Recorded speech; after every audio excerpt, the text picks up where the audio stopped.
126. Todos encontraram? A meditação dessa noite, nós iremos falar sobre o colher os grandes feitos do Senhor, ou no gerúndio, colhendo os grandes feitos do Senhor. Quando nós lermos esse texto, já vai ficar claro aos irmãos o porquê desse tema. Eu quero que os irmãos assim prestem bastante atenção para que nós venhamos meditar e aprender todas as verdades desse salmo. Amém? Diz assim a palavra do Senhor: quando o Senhor restaurou a sorte de Sião, ficamos como quem sonha.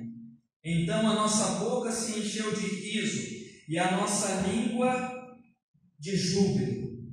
Então entre as nações se dizia: grandes coisas o Senhor tem feito por eles. Com efeito, grandes coisas fez o Senhor por nós, por isso estamos alegres. Versículo 4: restaura, Senhor, a nossa sorte, como as torrentes do Negueb. Os que com lágrimas semeiam, com júbilo ceifarão. Quem sai andando e chorando enquanto semeia, voltará com júbilo, trazendo os seus feixes. Amém. Deus abençoe a sua palavra e nesse momento também a meditação na palavra do Senhor.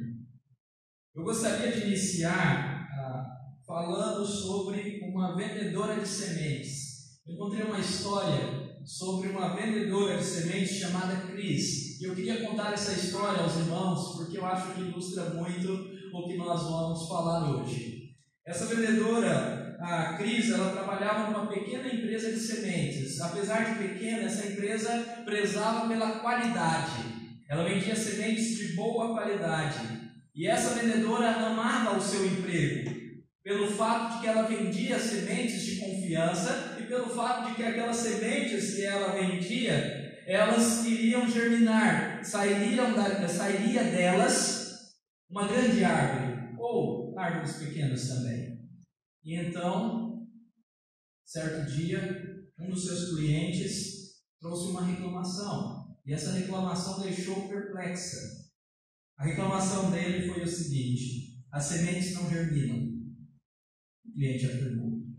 E ela perguntou: mas como assim? Você plantou? Você seguiu ali no papelzinho todas as instruções para plantar essa semente? E esse cliente diz: não, eu não plantei, eu deixei ela na minha estante, mas você me deu garantia que elas iriam germinar.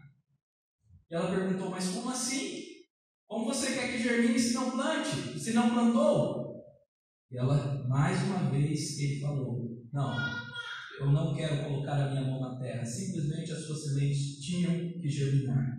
Então a vendedora Cris falou para esse cliente: olha, para nascer você deve seguir as instruções. Você primeiro precisa plantar, só germina aquilo que é plantado. Ela pensou que estava tudo bem. De repente chegou um segundo cliente e disse para ela: estou decepcionado com as sementes que você me vendeu. E ela perguntou: por que você está decepcionado? Porque as sementes que você me vendeu nasceram abobrinhas e eu queria que nascesse abóboras. E ela disse: não, mas eu estou vendo aqui a semente que você comprou de mim é de abobrinhas, não é de abóboras. Como você planta abobrinhas e quer que nasça abóboras? E ele disse: não, eu queria que nascesse abóboras grandes, redondas, e não uma abobrinha verde e comprida. Essas sementes me decepcionaram. E aí, mais uma vez, essa vendedora chamada Cris orientou: o tipo de semente que você planta determina a sua colheita. E por último, ela escutou uma terceira reclamação. E essa terceira reclamação é muito interessante para nós hoje. Uma pessoa chegou para ela e disse: as suas sementes não germinam.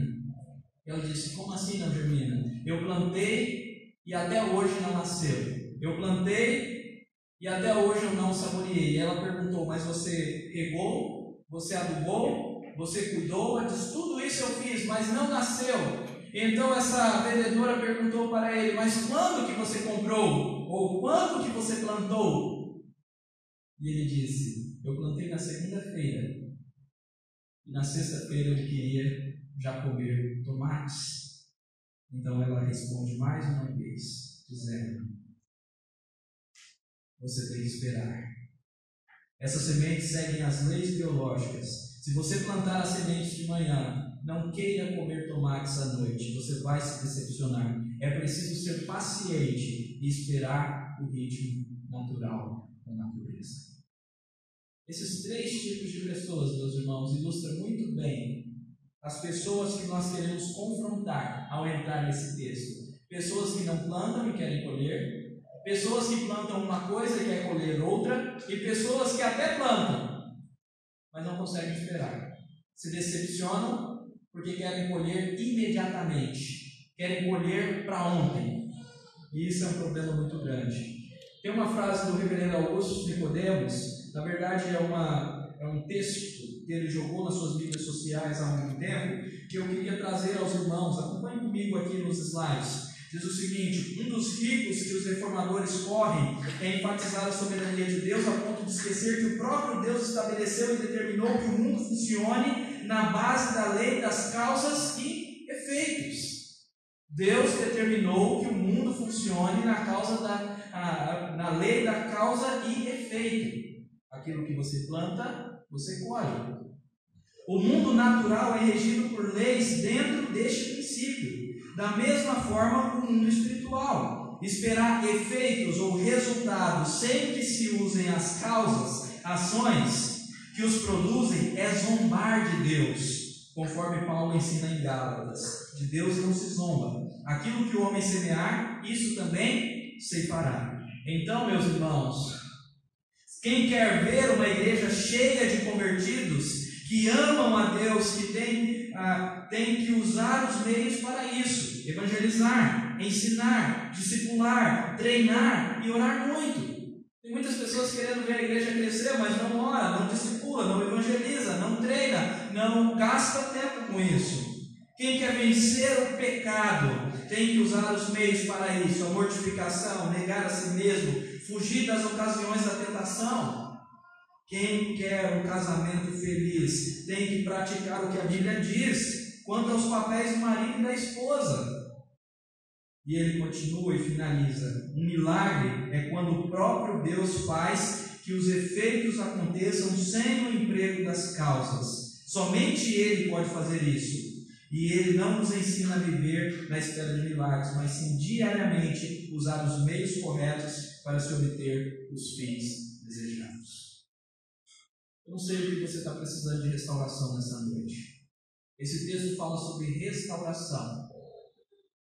Mas eu quero te desafiar, nesse texto que nós vamos adentrar hoje, a fazer, a plantar, a semear. Tem muita gente que espera restauração sentado, sem colocar a mão na terra, sem plantar, com as sementes guardadas na prateleira. Ou estão plantando coisas totalmente opostas daquilo que se espera, ou estão desesperados, pensando que o tomate vai produzir em um dia. Não produz não. Então vamos adentrar esse texto tendo isso em mente, em nome de Jesus. Amém? Em primeiro lugar, o Salmo 126. Vamos entender esse salmo. Eu tenho dito que esses salmos são cânticos de romagem. O que é isso? O texto diz cântico de romagem. São salmos que eram cantados em peregrinação a Jerusalém, quando o povo estava a caminho. Por isso que a nossa série se chama Salmos para o Caminho. Então, enquanto o povo estava a caminho de Jerusalém, esses salmos eram cantados ao Senhor e exaltavam a grandeza daquele Deus que ajuda, daquele Deus que opera milagres, daquele Deus que pode e está sempre ao nosso lado. E nesse salmo em específico, ele foi compilado. Eu uso um termo diferente de escrito. Compilado é quando o salmo passou a pertencer ao livro dos Salmos. O livro dos Salmos, esse livro com 150 salmos, não foi escrito de uma vez. Os salmistas escreveram um, outro escreveu outro escreveu outro. Tem salmo de Salomão, tem salmo de Davi, tem salmo de Coré, dos filhos de Coré. São vários salmos. Alguém teve que pegar todos e juntar num livro. Então, quando esse salmo foi compilado? Esse salmo foi compilado no retorno do povo de Israel, dos exilados a Jerusalém. Aqueles que não conhecem essa história, eu vou rapidamente falar aos irmãos. Por causa do pecado do povo, Israel, Judá e também o reino do sul, Israel, foi levado ao cativeiro. E Judá, Jerusalém, foi totalmente destruído. O povo pecou e Deus enviou uma nação, a nação dos caldeus, cujo imperador era Nabucodonosor, a invadir Israel, invadir Judá, a invadir Jerusalém e destruir tudo. 1/3 foi morto ao fio da espada, 1/3 acabou ficando como remanescente na cidade derrubada, e 1/3 foi levado ao cativeiro. E esses que foram levados ao cativeiro, eles foram libertos 70 anos depois. Então eles passaram 70 anos no cativeiro. E de repente o Império Babilônico cai e levanta um outro império chamado Medo-Persa. E o imperador Medo-Persa, chamado Ciro o Grande, ele redige um decreto dizendo: Jerusalém pode voltar, ou o povo judeu pode voltar para Jerusalém para construir o templo e para construir a sua cidade. Isso é fantástico. É essa restauração que o Salmo vai estar falando no seu primeiro momento. E é isso que os irmãos têm que ter em mente. Amém? Esse Salmo ele tem 2 estrofes. Como eu sei disso? Eu já expliquei aos irmãos em outros momentos que nós descobrimos as estrofes dos Salmos quando nós vemos a primeira letra em negrito. Algumas Bíblias trazem isso. Então, quando é a primeira estrofe, o que aqui está em negrito, e restaura, no versículo 4 é a segunda estrofe, o R está em negrito. A primeira estrofe, na verdade, a primeira estrofe nós temos então no versículo 1 a 3 uma recordação da restauração do Senhor no passado. Recordação é do passado. Então, o povo recorda aquilo que Deus fez. E do versículo 4 ao versículo 6, nós temos um clamor. É uma segunda estrofe. Já não é mais uma recordação. Na verdade, agora é um clamor, é uma oração, é uma súplica, é um clamor pela restauração do Senhor no presente. Numa situação que aqueles irmãos estavam vivendo no presente. Então ele tem essas 2 estrofes. E esse salmo também pode ser dividido em 4 partes. Nós vamos seguir essas divisões, por isso que eu estou passando aqui. E quando nós vamos estudando o salmo, vocês vão entender melhor. No versículo 1 e 2 nós temos uma narrativa, onde o salmista conta o que aconteceu. No versículo 3 nós temos um cântico, onde ele louva aquilo que aconteceu. No versículo 4 nós temos uma oração, um pedido, uma súplica, um clamor pela restauração. E no versículo 5 e 6 nós temos uma belíssima promessa. E o meu intuito é que ao chegarmos nessa promessa, nós colocarmos o nosso coração por inteiro nessa promessa para conseguirmos descansar e confiar no Senhor. Esse é o propósito até chegar lá. Amém? Vamos lá então. Primeira estrofe, nós estamos recordando os grandes feitos do Senhor. E então na primeira parte, versículo 1 a 2, nós temos uma narrativa. Olhem comigo aí o versículo 1 a 2. Quando o Senhor restaurou a sorte de Sião, ficamos como quem sonha. Então a nossa boca se encheu de riso, e a nossa língua de júbilo. Então entre as nações se diziam: grandes coisas o Senhor tem feito por eles. Aqui nós temos 3 coisas acontecendo. A primeira coisa, nós estamos vendo a restauração do Senhor no passado. É interessante que o termo restaurar aqui significa retornar, trazer de volta. E é por isso que eu dei um contexto para os irmãos. Aqui nós estamos no contexto em que o povo de Israel, que estava exilado, cativo, foram levados para a Babilônia, agora estão retornando a Jerusalém para poder construir o templo e para poder construir a cidade. Isso é maravilhoso. Então o texto está nos dizendo, literalmente, quando o Senhor nos trouxe de volta a Sião, a Jerusalém, ficamos como quem sonha. O texto já está nos dizendo o que está acontecendo, qual é a narrativa, qual é a restauração. A restauração poderosa que Deus operou sobre o povo de Israel foi trazê-los de volta a Jerusalém. Deus já havia prometido isso, que 70 anos ele iria fazer esse milagre. Agora o povo retorna. Meus irmãos, imagina como que isso foi maravilhoso ao povo, porque um terço havia sido morto, um terço tinha ficado tendo que viver fugindo, viver como forasteiros.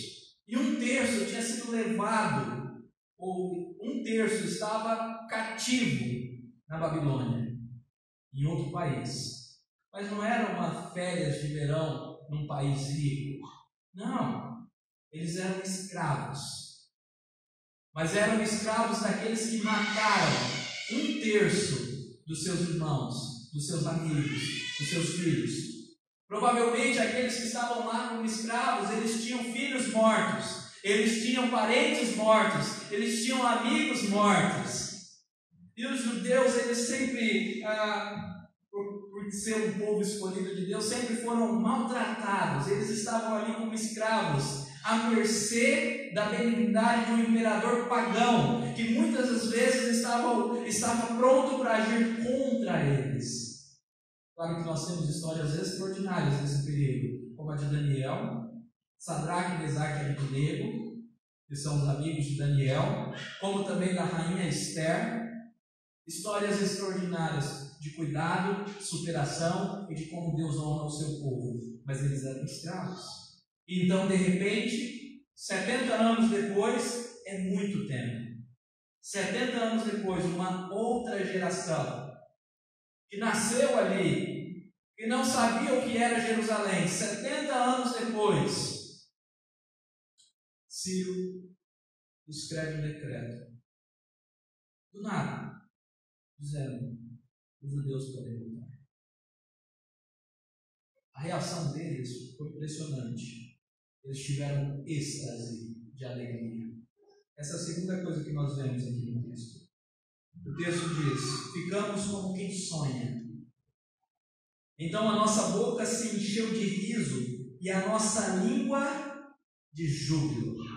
Redner, um comentarista, ele diz que aqui nós temos alegria e alívio delirante. Quando Deus vem, coloca a mão, quando Deus abençoa de tal forma nas nossas vidas que a gente fica pensando assim: nossa, que maravilha, como que isso é grandioso! Eles estavam como se fosse um sonho. Muitas vezes nós falamos: me belisca para ver se eu estou sonhando. Era isso que eles estavam sentindo. A libertação da escravidão era tão grande, era muito maior do que qualquer coisa que nós possamos pensar. E eles estavam cheios de alegria, de júbilo, de riso. É legal a Bíblia referir ao riso, a alegria de fazer rir. Não é uma alegria triste, não é uma alegria feliz, uma alegria de riso, uma alegria delirante. Então eles tiveram essa alegria porque o Senhor os libertou. E então, nessa primeira parte é finalizada, ou melhor, nessa narrativa é finalizada com uma expressão do que o mundo também sentiu ao ver a libertação, ao ver a restauração deles. O texto diz: então as nações se diziam: grandes coisas o Senhor tem feito por eles. O livramento foi tão grande, foi tão maravilhoso, que até as nações testemunharam. As nações que estavam à volta, os outros povos viram o povo de Israel sendo liberto, o povo de Israel voltando do cativeiro. Anos depois, o povo de Israel erguendo o muro. Anos depois, o povo de Israel fazendo o templo. E a boa mão do Senhor estava com eles. Você quer conhecer melhor essa história? Leia Esdras e Neemias. A boa mão do Senhor. Neemias, ele pediu para o imperador, para o governante máximo daquela época, várias coisas que ele pudesse fazer para reconstruir os muros, e ele deu, mesmo sendo pagão, mesmo não sendo cristão, mesmo sendo um homem perverso, ele deu. Por quê? Porque a boa mão do Senhor estava com eles. Então as nações viram e as nações diziam: grandes coisas o Senhor tem feito por eles. Meus irmãos, a obra do Senhor nas nossas vidas é um testemunho evangelístico, é um testemunho para a glória de Deus. O mundo reconhece as maravilhas que Deus faz em nós, em sua igreja. E então eles cantam. E no versículo 3 nós temos esse cântico, esse louvor, essa expressão de louvor, onde é dito: com efeito, grandes coisas fez o Senhor por nós, por isso estamos alegres. Eu quero que os irmãos notem algumas coisas. Primeiro, que as coisas que foram feitas foram grandes. Nosso Deus faz grandes coisas, meus irmãos. Aquilo que Ele faz é grande. Mesmo que para nós parece ser pequenino, mas Ele opera grandes coisas. Esse é o nosso Deus, e Ele fez grandes coisas. E quem que fez? O Senhor. O texto fala sobre Yahvé. Eu já expliquei aos irmãos que Yahvé é o nome do Senhor, e significa aquele que existe, aquele que é, aquele que tem todo o poder, como nós lemos no texto da ceia, aquele que criou todas as coisas e sustenta todas as coisas pelo poder da sua palavra, pelo poder, pelo seu próprio poder. Tudo nele subsiste. Esse Deus que fez, e esse é o nosso Deus que faz e opera sobre as nossas vidas. E Ele fez grandes coisas por nós, pelo seu povo. É muito importante nós entendermos isso. Deus age, Deus trabalha pelo seu povo. Meus irmãos, existe uma falsa noção que Deus está distante de nós. Ele é tão transcendente, que Ele está tão ao alto, que Ele não se importa conosco. Isso é mentira. Deus se importa conosco. Deus age por nós. Deus vem na história, na sua providência, e opera em nossas vidas. E você precisa crer nisso. Ele é o nosso Deus. A ideia de ser o nosso Deus remete à noção de que nós temos um relacionamento com Ele. Nós só podemos chamar de nosso porque nós temos um pacto com Ele. Nós temos uma aliança com Ele. Todos os casados costumam dizer que as suas esposas são deles, né? Por exemplo, eu costumo dizer a minha Esther, ou a Esther fala o meu Jones, porque nós temos uma aliança um com o outro. Nós somos casados. A mesma coisa com Deus. Nós só podemos chamar meu Deus, e Deus só nos chama de meu povo, ou de povo dele, porque nós temos uma aliança com Ele. E pelo fato de nós termos uma aliança, um compromisso eterno, Deus age por nós. É um Deus que trabalha. Isaías, ele fica admirado de escutar de um Deus que trabalha por aqueles que nele esperam, porque nunca se ouviu. Mas Deus trabalha por nós. Fantástico. E nesse louvor também fala sobre alegria. A alegria das grandes coisas que Deus fez por nós. Meus irmãos, nós precisamos adorar a Deus pelo simples fato de que Ele é Deus. Mas nós também adoramos a Ele por aquilo que Ele faz por nós. Nós não podemos dizer que nós não adoramos a Deus por causa das suas obras, porque isso não é verdade. Nós adoramos também por causa das suas obras. Nós adoramos a Deus pelo que Ele é, porque Ele é Deus, porque Ele merece e porque Ele, e somente Ele, pode nos saciar. Mas nós adoramos a Deus porque Ele é um Deus bom, benigno, amoroso. Quer ver uma obra que é a grande motivação da nossa adoração? Aquilo que Ele fez na cruz por nós. A grande restauração. Quando Ele nos trouxe de volta. Aqui nós podemos trabalhar de maneira não vou conseguir pronunciar essa palavra. De maneira comparativa com aquilo que Ele fez conosco na cruz. Estão compreendendo o que eu queria dizer? O povo de Israel estava sendo escravos e Deus os trouxe de volta.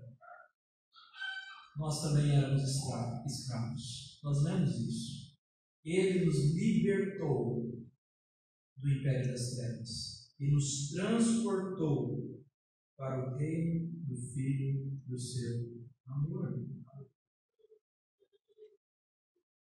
Cristo nos resgatou. E essa é a grande obra que Ele fez a nós, meus irmãos. E toda vez que nós precisarmos de lembrar alguma coisa, de recordar algum feito do Senhor, porque a nossa fé está caindo, porque nós estamos desconfiando que o Senhor está cuidando de nós, nós precisamos olhar para a cruz e falar: grandes coisas fez o Senhor por nós, porque Ele já morreu, Ele já nos trouxe de volta do império das trevas, Ele já nos tirou da escravidão do pecado.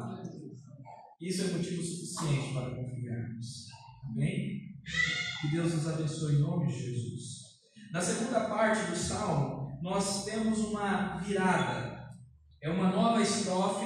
E a partir daqui nós temos um clamor por uma restauração futura, ou por uma restauração no presente. O que está acontecendo aqui? O povo havia sido liberto no passado, mas agora, no presente, nas circunstâncias do presente, eles estavam passando por uma situação que precisava da ação divina, que precisava do cuidado de Deus. Nós não sabemos o que esse povo estava passando, nós não sabemos exatamente qual situação o versículo 4 está referindo, mas nós sabemos que eles estavam precisando de restauração. E mais uma vez, o texto, ele começa com a expressão restaura. E eu já expliquei aos irmãos que essa expressão significa traga de volta. Então, o povo estava clamando ao Senhor: Senhor, retorna os cativos novamente. Senhor, restaura novamente a nossa sorte. Senhor, nos traga de volta. Era isso que o povo estava clamando. O povo estava querendo que Deus agisse da mesma maneira que Ele agiu no passado. E de que maneira melhor para fazer isso do que primeiramente relembrando como Deus agiu, louvando a Ele, para depois clamar e pedir que Deus viesse para restaurar, para curar, para renovar, para transformar. Então aqui nós temos um clamor do povo dizendo: restaura-nos em nome de Jesus. Restaura-nos como foi a restauração no período do cativeiro. Senhor, olhe para nós. Meus irmãos, como nós precisamos clamar ao Senhor. Nós já somos salvos em Cristo Jesus, já tivemos a grande e imensa restauração vinda de Cristo Jesus, aonde Ele nos libertou, mas diariamente nós precisamos do seu cuidado. Talvez hoje você esteja passando por uma situação que você esteja clamando: Senhor, restaure, Senhor, venha e haja sobre a minha vida, Senhor, transforme essa situação. Muitos dos irmãos, eu sei que estão passando por momentos de crise financeira e não estão recebendo seus salários que viriam do Estado. Isso é um clamor também, meus irmãos. Alguns estão passando por problemas de casamento, outros na família, outros com filhos. Seja lá qual for a situação que você esteja vivendo, seja uma situação de tentar vencer um pecado que você já está lutando tanto, e toda vez cai novamente, você pode clamar ao Senhor: restaura, Senhor, traga de volta, me liberte da escravidão. Isso é fantástico. E então, o salmista continua dizendo, versículo 4: restaura, Senhor, a nossa sorte, como as torrentes do Negueb. Nós temos um primeiro tipo de restauração aqui. Nós temos uma restauração como as torrentes do Negueb. Essa restauração como as torrentes do Negueb é uma restauração de forma repentina, extraordinária. É uma restauração como foi no passado. De repente o povo não esperava e então um decreto saiu e o povo estava liberto. É uma restauração imediata, onde Deus vem e age sobre as nossas vidas. E eu quero dizer, meu irmão, Deus pode fazer isso. Deus pode fazer um milagre hoje. Ele pode agir e hoje mesmo dar a bênção que você tanto pede e tanto ora. Ele é o nosso Deus, Ele é poderoso para isso. E as torrentes do Negueb remetem a isso. Eu vou explicar por quê. porque as torrentes, elas aconteciam extraordinariamente. De repente, chovia no pé do monte e ribeiros se formavam. Grandes correntezas de água misturada com lama passavam no deserto. O deserto do Negueb está um pouco abaixo de Israel. Se você gosta de geografia, de mapa, olha lá o mapa de Israel, um pouco abaixo está o deserto do Negueb. E nesse deserto os viajantes tinham que tomar cuidado, porque se eles por acaso fossem cochilar, ou parar para comer, ou parar para descansar, num lugar onde era um possível leito de um ribeiro, de uma corrente, de uma torrente, eles poderiam ser levados pela água, porque chovia ao pé do monte e de repente do nada águas corriam, muitas águas, levando tudo de maneira avassaladora. Então, o que o salmista está pedindo aqui é: Senhor, que a restauração seja como as correntes, que seja extraordinária, que venha rápido, que o Senhor venha e tenha misericórdia de nós, que essa restauração venha de forma repentina, em nome de Jesus. E Deus pode trazer uma restauração repentina, meus irmãos, mas o texto nos traz um segundo tipo de restauração, e nós vamos ver na última parte. A última parte é a promessa, e a promessa parece mudar um pouco a ideia de uma restauração repentina. Nós temos aqui aqueles que semeiam com lágrimas. Aqueles que semeiam com lágrimas diante de um clima ruim, de um solo persistente, diante de uma terra infértil, diante de um sol escaldante, diante de uma seca abundante. Eles estão ali semeando, lutando. Tudo diz que não vai dar certo, mas eles insistem, vamos semear. E então essa terra seca precisa das lágrimas para as sementes serem regadas.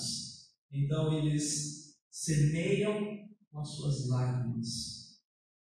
Aqui estamos ilustrando uma semeadura árdua, uma semeadura difícil, que leva tempo. Mas o texto continua dizendo: aqueles que semeiam com lágrima, com júbilo se farão. Quem sai andando e chorando enquanto semeia, voltará com júbilo, trazendo seus feixes. É fantástico que, mesmo que seja com lágrimas essa semeadura, mesmo que o terreno é infértil, mesmo que a terra é seca, mesmo que seja dura e árdua essa semeadura, mas existe uma certeza: o colher com júbilo, com alegria, com gratidão. Aqui mais uma vez nós voltamos na grande lei da causa e efeito. Deus criou essa lei, e essa lei não rege apenas o mundo natural, meus irmãos, mas também o espiritual. A lei da causa e efeito diz que aquilo que nós plantarmos, nós vamos colher. Se você faz coisas ruins ao seu próximo, você vai colher coisas ruins, você vai colher maldade. Se você busca fazer coisas boas, se você ora, se você busca ler a Bíblia, sem dúvida alguma você vai colher vida eterna. É isso que é esta lei. E então nós temos aqui nesse segundo quadro, nessa promessa, nós temos uma restauração árdua e lenta, que acontece ordinariamente. Meus irmãos, Deus pode extraordinariamente trazer aquilo que nós tanto pedimos de maneira repentina, instantânea. Mas Deus, muitas das vezes, e eu digo muitas porque a maioria das vezes, vai trazer a nossa restauração por meio das causas ordinárias.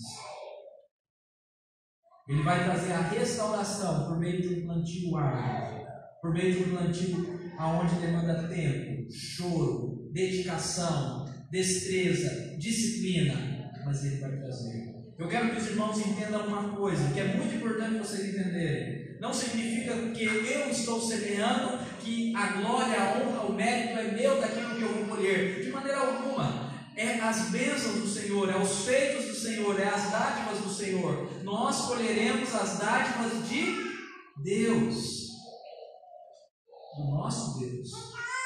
Só que Deus pede para nós semearmos. Ele pede para nós plantarmos. Ele pede para nós nos dedicarmos. Ele pede para nós termos disciplina. Ele pede para nós orarmos todos os dias. Ele pede para nós lermos a Bíblia. Ele pede para nós irmos à igreja, fazer os exercícios espirituais. Ele pede para nós confiarmos. Ele pede para nós investirmos tempo na nossa família, com qualidade. Ele pede para nós investirmos tempo no nosso casamento, com qualidade. Ah, meus irmãos, como nós estamos plantando abobrinha querendo colher abóbora, achando que vai colher aquilo que não plantou. Isso não é verdade. Então, meus irmãos, creia sim que Deus pode vir com uma restauração repentina sobre a sua vida, mas creia que Deus também age no ordinário. Ó, meus irmãos, o grande milagre de Deus acontece nas coisas ordinárias. Acontece quando nós pegamos a semente que não é nossa, plantamos essa semente, regamos, não é nós que faremos crescer, é Deus, e o fruto dela também é de Deus, mas nós estamos ali dedicados, cuidando dela, fortalecendo e fazendo as coisas que Deus nos pediu. Não se iluda. Deus nos pediu. Deus nos pediu. Amém? Eu quero concluir, meus irmãos, com a certeza da colheita. O texto por diversas vezes fala, voltará com júbilo trazendo seus feixes, e uma segunda vez com júbilo ceifarão. Existe uma repetição, e aqui existe uma jogada. Sair, o verbo sair, aqueles que saem, e aí logo após tem o verbo voltar, aqueles que voltam. Por duas vezes, aquele que sai, ele volta. Aquele que sai, ele volta. O que o texto está querendo nos lembrar é que é certo que nós iremos colher aquilo que planta. Nós podemos ter certeza da colheita. E se nós plantamos aquilo que vem de Deus, aquilo que é para a vida eterna, sem dúvida alguma nós colheremos vida eterna. E então tem um texto fantástico de Gálatas que já citamos aqui. Eu trouxe ele aqui nos slides, que diz o seguinte: não vos enganeis, de Deus não se zomba. Pensar que você vai colher aquilo que você não plantou é zombar de Deus. Isso não acontece. Deus não pode ser zombado. Pois aquilo que o homem semear, isso também ele ceifará. Agora olha a segunda parte, versículo 8. Porque o que semeia para a sua própria carne, colherá corrupção. Aquele que semeia maldade, aquele que semeia pela carne, idolatria, desejo pecaminoso, idolatria ao dinheiro, falta de oração, falta de amor, fofoca, maledicência, aquele que semeia da carne colherá corrupção. Mas o que semeia para o Espírito, do Espírito, colherá vida eterna. Isso nós podemos ter certeza, meus irmãos. Meus irmãos, se você está semeando para o Espírito, você vai colher vida eterna. Creia nisso. Tenha certeza que você vai colher com júbilo. É um texto que eu cito muito, que reforça a nossa fé de uma maneira extraordinária. É Romanos 8,32. Romanos 8,32 diz: aquele que não poupou o seu próprio filho, mas o entregou por todos nós, como não nos dará juntamente com ele, e de graça, todas as coisas? Se o mais difícil Deus já fez por nós, lembre, grandes coisas o Senhor fez. Grande coisa, a mais difícil de todas, dar o seu filho, ele já fez por nós. Porventura ele não nos daria essa restauração que você tanto tem pedido? Porventura ele não nos daria isso que você tanto deseja diante de Deus? Que você está semeando com lágrimas, com muita oração, buscando fazer aquilo que você pode fazer ordinariamente? Será que Deus não te daria? Claro que sim! E por isso que o salmista, no Salmo 37, versículo 5, ele nos pede, meus irmãos, entrega o seu caminho ao Senhor, confia nele e mais. Rapidamente. E agora, o que nós vamos fazer quando sairmos daqui? Eu acho que, em primeiro lugar, a gente precisa recordar as bênçãos do Senhor. Tem um hino do nosso hinário, o Novo Cântico, é o hinário presbiteriano do Novo Cântico, que diz: quantas bênçãos, dize quantas são. e verá seu preço quanto Deus já fez. Talvez a nossa falta de fé, ela existe em nosso coração, porque a gente não recorda daquilo que Deus já fez. A gente está tão preso aqui, meus irmãos. É muito fácil a gente se prender no dia, no futuro, nas contas que eu tenho que pagar essa semana. Hoje é dia 10 e amanhã é dia de pagar milhares de contas. O cartão de crédito esse mês está vindo estourado. Então eu me prendo nisso. E eu esqueço de olhar para trás, para aquilo que Deus já fez por nós. E não só para aquilo que Ele fez em nossa vida durante esse período aqui na terra.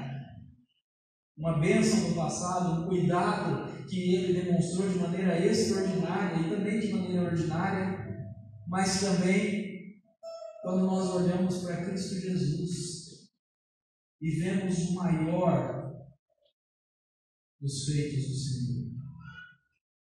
Então, meu irmão, em primeiro lugar, recorde aquilo que Deus fez. Eu tenho certeza que você tem muitas bênçãos para recordar. Larga a mão do pessimismo, larga a mão da ingratidão, larga a mão da murmuração e das reclamações. Comece a recordar aquilo que Deus fez e agradeça e alegre-se. Alegre-se no maior feito de Deus por ti, Cristo Jesus morrendo na cruz. Se você falar, não, pastor, eu não tenho nada para me alegrar nessa vida, minha vida é uma desgraça.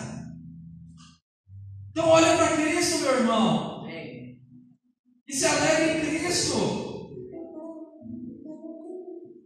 Porque se você me falar que você não consegue, você não tem alegria naquilo que Cristo fez por você na cruz, aí eu vou te falar, você precisa se converter, se arrepender e crer de verdade.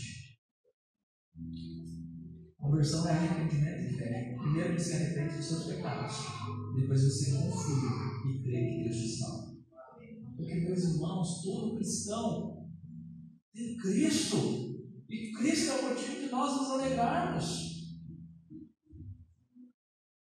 Eu não estou falando aqui de maneira hipócrita. Pastor, mas sua vida é perfeita. Não, meus irmãos, eu passo por lutas bem semelhantes a de vocês. Todos nós passamos. Alguns mais e outros menos. Mas nós temos motivo de se alegrar. Em nome de Jesus. Ore, meu irmão. Você está ruim? Ore. O cristão, ao invés de reclamar, ao invés de ficar tentando conquistar pelas suas próprias mãos e se frustrar, ele primeiro ajoelha. Ele clama ao Senhor. Aqui eu coloquei algumas coisas. Ore pela sua família. Quanto tempo você não ora pela sua família? Pedindo para que Deus dê paz, amor, comunhão. Pedindo para que Deus converta um tio, um amigo, um avô, um primo. Nós temos parentes, meus irmãos, que não são convertidos. Então ore pela sua família. Ore pela sua igreja.